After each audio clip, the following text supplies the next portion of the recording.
Reasoning आएगी और maths आएगा। ठीक है, यही तो चीज आनी है।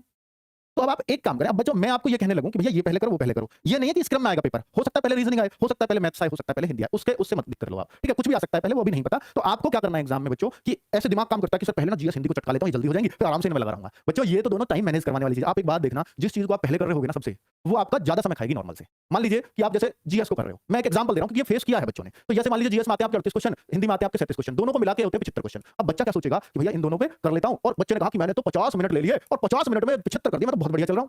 क्योंकि बच्चा क्या सोच रहा है कि 50 मिनट 75 क्वेश्चन, अब 50, अब टाइम बहुत रह रहा है, 75 क्वेश्चन ही बच रहे हैं और मेरे पास टाइम रहा 70 मिनट। तो बच्चा क्या सोचेगा 70 मिनट रह रहे हैं तो अब इन दोनों को कर लेता हूं, 70 मिनट में मुझे क्वेश्चन 75 ही करने हैं। तो भाई ये देखो अभी रह किसके रहे हैं वो, रीजनिंग और मैथ्स के। तो इस तरह की स्ट्रेटजी ना अपनाएं और ऐसे खुश ना हो कि आपने तीर नहीं मारा जीएस और हिंदी को करके, इसको तो सभी कर लेते हैं इतनी देर में नहीं, बहुत कम देर में। बच्चों जब आप शुरू में करते हो तो नॉर्मल से ज्यादा टाइम लेते हो, वैसे मेरा अनुमान ये है कि इसको ज्यादा से ज्यादा 10 से 12 मिनट में किया जाना चाहिए, और ये जो है इसको भी ज्यादा से ज्यादा 12-13 मिनट में कर लेना चाहिए बच्चे को, तो टाइम कम नहीं पड़ता। अब आप सोचोगे कि सर 12-13 मिनट का मैं टाइम देखता ही रहूं, बार-बार करता ही रहूं, नहीं ऐसा नहीं देखिए, मैंने आइडियल टाइम बताया और हम ऐसा टाइम दे भी रहे हैं आपको, किसमें, आपके जो मिनी मॉक ले रहे हैं ऐसा ही टाइम दे रहे हैं, वो बिल्कुल एक्यूरेट टाइम दे रहे हैं हम उस तरह का कि भैया इतना ही बच्चे टाइम लगाना चाहिए। और बच्चे ये दिमाग में तब आएगा, देखो अगर मैं आपसे बोलूं भैया ये शुरू में कर रहे हो तो फिर आप ऐसा करना कोशिश कि ये ऐसा हो कि आधे घंटे से पहले दोनों को निपटाना है, तो ठीक है।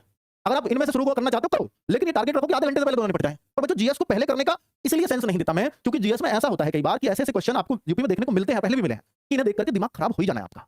और एक बार अगर दिमाग खराब हुआ, दिमाग लगाने की चीज बचा रखी है आपने बाद में, तो खराब दिमाग से अच्छी चीजों को कैसे करोगे। तो इसलिए मैं जीएस को बहुत पहले करने की सलाह नहीं देता हूं। मैं ऐसा कह सकता हूं कि आप चाहे तो पहले हिंदी कर लो, उसके बाद आप मैथ या रीजनिंग में से किसी एक सब्जेक्ट को ले लो। तो मैं पहला प्रेफरेंस आपको हिंदी का दूंगा, दूसरा प्रेफरेंस अगर मेरे अकॉर्डिंग चलना चाहो तो आप रीजनिंग ले लो, तीसरा प्रेफरेंस आप मैथ्स ले लो, और लास्ट प्रेफरेंस चूंकि जीके, भैया जीके के गिने चुने क्वेश्चंस मिलेंगे। अब लास्ट में आपको भगदड़ में भी करनी पड़ी तो आपको मान लीजिए 10 मिनट रह रहे हैं आपके, तो भगदड़ में ये होगा कि मैं अपने जरूरी क्वेश्चंस को पढ़ लूंगा जो मुझसे आते होंगे, बाकी इनमें दिमाग तो लगाना नहीं है, जो याद होगा वो तब भी सही हो जाएगा। ठीक है, तो ऐसा एक क्रम होना चाहिए बच्चों। इसमें ना एक चीज आएगी आपके सामने समस्या कि जैसे रीजनिंग है, तो रीजनिंग में आपको कुछ क्वेश्चंस बहुत ज्यादा इल्झा सकते हैं, क्योंकि आपको डर ये होगा कहीं ऐसा ना हो इनमें इल्झ जाए, इस तक पहुंचे ही ना हम। तो उसके लिए आप एक चीज अपनाओ कभी भी कि भाई आपका ऑफलाइन पेपर होने जा रहा है, तो आप उस क्वेश्चन पेपर पे गोला करो